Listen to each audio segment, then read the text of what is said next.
What's going on, everyone? My name is Robert. I'm an Airbnb rental arbitrage host from the Midwest. In this video, I'll be covering whether or not you should be doing Airbnb background checks on your guests and one specific situation and one circumstance where doing background checks would be required. So guys, if you're interested in that information, stay tuned till the end of this video and I hope you guys enjoy.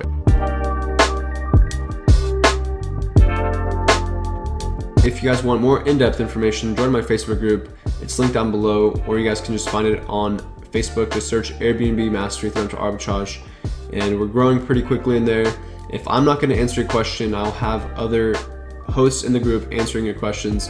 So go ahead, join that Facebook group, and I want to see you guys all there. To get right into the video, should you be doing background checks? Are they required? What does Airbnb do on their end as far as screening guests that come through the platform? So guys, right from the start, I've compared Airbnbs to hotels in the past. Every single time a guest books on Airbnb, they're directly taking market share away from the hotel industry. So with that being said, do hotels do background checks? The answer is no. They require a photo ID, and that's about it. So Airbnb runs exactly the same way. They have been asked about background checks in the past, and they said exactly this. They do not routinely do background checks, but they have the right to do so. All they do is require a guest fills out a profile and uploads a photo ID. And the way this helps you is if you are that paranoid and if you're that worried about the guest ripping you off or stealing your stuff or doing some kind of crime in your property, which has happened in the past, don't get me wrong, these are all occurrences that have happened in people's Airbnb homes or Airbnb units. So I'm not saying that it's not possible. If that's something that you're really losing sleep over, then Airbnb gives you the option to require a photo ID for each booking. So you go in there on the back end on your website and you can toggle whether or not you require photo IDs. So with all that being said, I personally have never used a background check tool. I've never used a background check company to do background checks on my guests. I just think that would slow business down a lot. I don't think it's necessary, and it's an additional cost because these companies who do background checks, they're not cheap. They cost money. Also, I was sifting through some information online and I found a forum where some guest was trying to book an Airbnb in Portland, and the host actually required they had a background check done, like a hard background check, and they charged the guests for it. So when they were checking out, they saw the additional charge of like a $24 charge to do a hard background check. Guys, that is completely going to obliterate you if you're trying to get reviews, if you're trying to grow your business the right way. Being that specific and that particular to the point where you're doing hard background checks on people coming through your property is definitely a disadvantage to you, and I don't recommend anyone tries it. So what does Airbnb do to ensure that you're not getting criminals coming in your property? They, like I said before, they reserve the right to do hard background checks should something occur. So what Airbnb does for right now, they check public records based off of the ID submitted. And if they think that there's a threat or they think that there's something wrong with the profile that is being submitted, then they're going to do their part. So what happens on their end, when you submit that photo ID, Airbnb determines if you're fit for their platform or not. So right off the bat, Airbnb does a form of soft background checks on everyone who's using the platform. So right now I'm going to go over that particular situation where having the reassurance of background check would be needed. And that is when you're approaching apartment complex owners or homeowners about using their property for Airbnb. So I had one instance where I approached an apartment complex owner. The reason he would not let me host an Airbnb in his apartment complex was his concern for the community and for the people living in the apartment complex. He said, word for word, what if one of your guests comes in and harms one of my residents? So I didn't argue his point at the time, but in my mind, I definitely wanted to prepare for this answer more in depth. And so I went home and I did a lot of research on it. So what you can do in the situation, if that's the ultimatum, if that's like the yes or no, that's what determines whether or not he's going to let you use his property or not, you can go in and tell him that you will do additional screening to what Airbnb already does.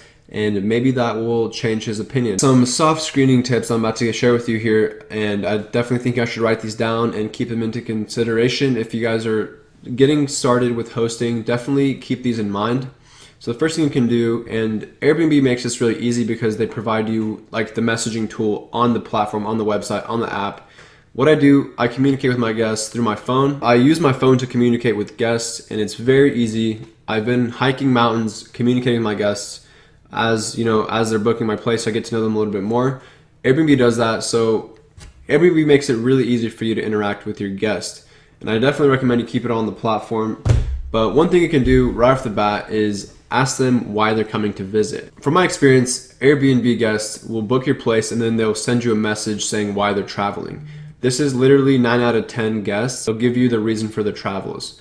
On that aspect of things, if that's your main concern, like I said before, most Airbnb guests are very respectful of your property and they're quality people. They're traveling. Obviously, they have a reason for the travels. Most of the time, you're not going to be running into nightmare situations, but don't think that they're not going to happen. Like, I've experienced one nightmare situation in my entire year of hosting on Airbnb, and it's not that bad. At the end of the day, there's a lot more positive experiences with guests than there are negative experiences. And those negative experiences help you learn and grow, and you'll ultimately learn from that experience and move past it. Let's get back to the messaging tool. So you can ask them, what are your reasons for your travels? And like I said, for the most part, they're already going to be sharing that information with you. But if they don't, you can send them a message, make it like a warm conversation. You don't want to make it seem like you're interrogating them or like making it like a deposition. You want to make sure that you have a pleasant interaction. Be careful with this because this is something that guests will review you on. The way you communicate with them is very important. You don't want to be rude or you don't want to seem like you're asking too many questions. So keep this on like a personal chat friendly level. Another thing you can do is go look at their profile and see if they've had any prior experience with short-term rentals or with staying on Airbnb's platform or other home sharing platforms. You can look at their guest profile and this will tell you where they've stayed, the reviews that they've had in the past, and it gives you an idea of who you're dealing with as a person. If they've had some terrible review from another host, then you may want to be ready for something that, could come up. For the most part, the platform runs itself. We as hosts can review guests can review us, and therefore anyone who's not doing anything good on the app or on the platform will be weeded out. And that is like a self-regulating system that I think is very effective on Airbnb. Another piece of additional screening that you can do yourself is inquire about the amount of travelers coming to stay. Airbnb makes this really easy for the guests coming through. They have an option to toggle how many people are coming. Now, don't always think that they're going to be telling the truth. I know there's some scenarios where even I myself forgot to add that I'm bringing somebody with me. The reason I don't worry about this too much as a whole is because I can only sleep 4 people in my place. So with that being said, I'm not expecting 5 people to show up or 6 people to show up because they're not going to have anywhere to sleep. Just be ready to anticipate, like your full capacity being used. And if you have that expectation every single time, you're not going to be disappointed. I've seen a lot of people who are upset that, the guest lied about bringing an additional person, or they're charging for every extra person that the guest brings. I personally think that's not that important, and that's just my opinion on it, but you guys are more than welcome to do whatever you choose. And lastly, you can set house rules. This is a part of like the screening process that you have full control over. So you can set house rules. Let me just share a golden nugget with you. If a guest breaks your house rules, you have the right to kick them out of the place and keep their money. So therefore, guests are going to try to stay within the limits of what exactly they can and can't do. So 2 simple house rules: no smoking, no pets.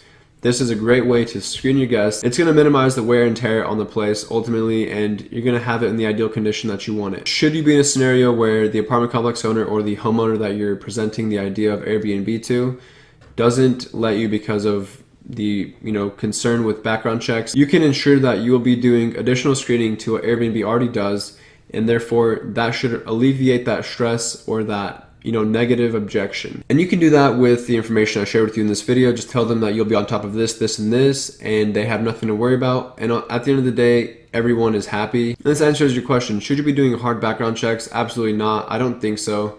I personally have never done it. I've not had any problem with it. Obviously, use common sense, do your own due diligence. Don't just go crazy with it. There's certain things that you can do, and I've shared a few of them in this video. With that being said, I hope you found them helpful. Also, I was talking about the pitching process about homeowners and stuff. If you guys want more information on that, I've made a few videos regarding how to pitch landlords of either for apartment complexes or for a single family home. You guys can find them on my channel. And if you guys want more in-depth information, join my Facebook group. It's linked down below, or you guys can just find it on Facebook. Just search Airbnb Mastery Rental Arbitrage, and we're growing pretty quickly in there. If I'm not going to answer your question, I'll have other hosts in the group answering your questions. So go ahead, join that Facebook group, and I want to see you guys all there. All right, guys, thank you so much for staying tuned until the very end. If you haven't already, be sure to like this video and subscribe to my channel for more Airbnb related content and more investing related content.